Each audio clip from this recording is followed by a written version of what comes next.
Fabulous morning, Hornets, and welcome to today's edition of Beech Grove Student News. I'm Juliet Kaufman. And I'm Jillian Kurd. Today we'll be taking a look at Valentine's Day, show choir, the election, and as always, sports. But first, here's Carissa with your weekly weather forecast. Good morning, Hornets. I hope you're all having a wonderful day despite the hectic morning. The weekend weather will be warming up slightly, but not much, so be sure to stay warm. Today we'll have a high of 34 and a low of 8 with a 48% chance of rain. Tomorrow we'll have a high of 42 and a low of 13 with a 0% chance of rain. And Sunday will be a high of 42 with a low of 31 with a 0% chance of rain. For the fun fact of the day, bees sometimes sting other bees. That's all for your weather. Have a great day, Hornets. Back to you at the desk. Valentine's Day is tomorrow, and so many people are under the impression that the day is strictly for couples. But I strongly disagree, and that is exactly why I went out to get more on why being single for Valentine's Day is just as fun. Oh, Valentine's Day, the day of love, Cupid's Day, the second greatest holiday. Everyone in the world is under the impression that Valentine's Day is strictly about the couples of the world. But why can't it be a day to celebrate self-love? I sat down with a single man to find out what his plans are and why it's okay to be single on Valentine's Day. Now, can you tell me why you believe it's okay to be single? It's okay to be single because, not all love has to be about other people. It can be about self-love and working on yourself and making yourself a better person. Now, I personally plan on spending the day with my gals for Valentines. Do you have any plans with any of your friends?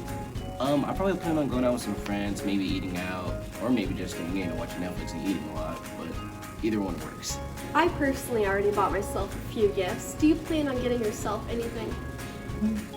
Maybe, I don't know. I don't have a lot of money. I'm in high school. I don't have a job, so personally, maybe not, but maybe. You heard it here, folks. It is more than okay to be single for Valentine's Day. I hope you all have the most amazing holiday tomorrow. This has been Juliet Kaufman for Bgsn. We have many talented students here at the high school. Madison got more on an incredible musician. For those of you that don't know, junior Miles Bowden made first chair in the All-State Honor Band for bass clarinet. What this means is that Miles was selected out of every high school band in the state and was chosen as the best bass clarinet player. He is the first Beech Grove student since 1996 to qualify for All-State Band. So I went out and spoke to Miles to hear about how he got to where he is today.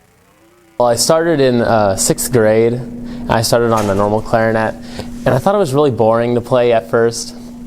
So then I switched to bass clarinet, and I felt like I had this really strong connection to the instrument, probably the tone of it all. And I think when I joined All-State, and I actually got pretty well on my instrument, I was honored, obviously. And I think it means a lot to me to show how much I've improved over the past 4 to 5 years. I then spoke to band director Mr. Wynn to get more insight on Miles. So Miles Bowden is an incredibly talented young man. He's actually really kind of freakish in that he plays like multiple instruments. Qualified for the state honor band, all-state honor band on bass clarinet. So he writes his own compositions. He's just like a weirdly talented musician who's a really great kid. We here at Bgsn would love to congratulate Miles Bowden on his incredible achievement. This has been Madison Stratton for Bgsn. This year, things are finally speeding up as we get closer to the 2020 election. Here is Eleanor Mathis with more on this topic. The next President of the United States, Joe Biden. With the new year of 2020 comes a new election for the 59th President of the United States. Each major party is going to choose a nominee for the 2020 presidential election through a set of primaries and caucuses, culminating in a national convention held in mid-2020. The Republican and Democratic primaries will take place from early to mid-2020. The individual who wins a majority of the presidential electoral votes will win the presidential election. As with the 2016 presidential election, Donald Trump will be re-seeking nomination in the Republican primaries. Meanwhile, I asked some students who they think will win this election this year. So I think for the 2020 election, I think for president, I think Andrew Yang might win. And in my personal opinion, I find him as a really cool guy. He's not only someone that everyone looks up up to. He's also someone who wants equal rights for almost all different peoples. I don't really know who's going to win the election. I mean, it's kind of up in the air right now, I guess. It seems like with the whole impeachment thing going on with Trump, it might like tarnish him with certain voters, but I really couldn't know.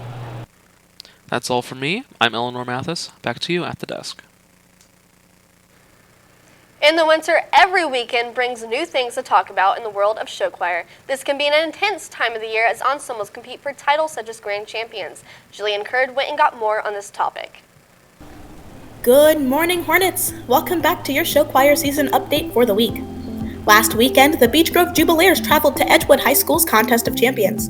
The ensemble went head-to-head with 11 schools, both large and small, making it into the night finals division. Jubileers placed 5th out of 6 possible spots in night finals. I spoke with David Reno, choir senior, about the events of this past weekend. Here's what he had to say. All right, so last Saturday, the Beech Grove Jubileers went to Edgewood, and overall I feel like we did pretty well. We got to night finals, and we placed 5 out of the 6 groups. Now, I know that doesn't sound great, but we beat a large school, so that is a huge win for us. I also asked David to give a little bit more explanation about the divisions. All right, so the different divisions, there are large school, small school, which is what Beech Grove is, and girls division. So the difference between the divisions is basically based on the size of the school itself. So Beech Grove is a smaller school, whereas FC or Avon, they're a large school. So for us to beat a large school is a huge success for us because they have more funding. If you would like to come and see the Beech Grove Jubileers and Elan perform, they will be at Northridge this Saturday. It's a bit of a drive, but trust me, it's well worth it. That's it for today, Hornets. This has been Jillian Curd for BGSN. Now let's toss it over to Jacob for sports. Good morning, Hornets, and welcome back to sports. Boys basketball was supposed to have a game last night against Cardinal Ritter. Last night it got canceled due to weather. It's supposed to be rescheduled for the 18th. Boys varsity basketball also has a game tomorrow against Cascade. This game will be Cascade, and it will start at 7:30. In NBA news, beat the Pistons 116 to 112 in overtime yesterday. The Nets surprisingly beat the Raptors 101 to 91. The Grizzlies beat the Trailblazers 111 to 104. The Warriors, as their record declines rapidly, they lost to the Phoenix Suns 112 to 106. And our very own Indiana Pacers beat the Milwaukee Bucks, the first team in the Eastern Conference. T.J. Warren led the team with 35 points, 7 rebounds, 1 assist. Also, Sabonis had 15 points and 8 rebounds. And last night, the Lakers beat the Denver Nuggets in overtime, 120 to 116. The Anthony Davis and LeBron James led team with both of them combining for 22 rebounds and 65 points for the Nuggets. Nikola Jokic led the team with rebounds with 11 and had 22 points as well. Jamal Murray led the team in points with 32 points. Football in February, Jake went out and got more. Good morning, Hornets. Football is back, but not in the way we usually see it, especially in professional sports. The XFL is just starting back up, coming into week 2 this week. The owner of WWE, Vince McMahon, is running the XFL after the collapse multiple years ago. So I talked about what is Vince McMahon's plan with the XFL. In my opinion, I think the XFL is a joke and it's just a money gig for Vince McMahon and his whole propaganda of the WWE. With only 8 teams linked, hopefully this league doesn't disband like the AFL and the formerly mentioned old XFL. If you're a football fan, make sure you tune in this weekend as week 2 starts of the XFL. Can they compete with the NFL? That's all for me. I'm going to send it back to the sports desk.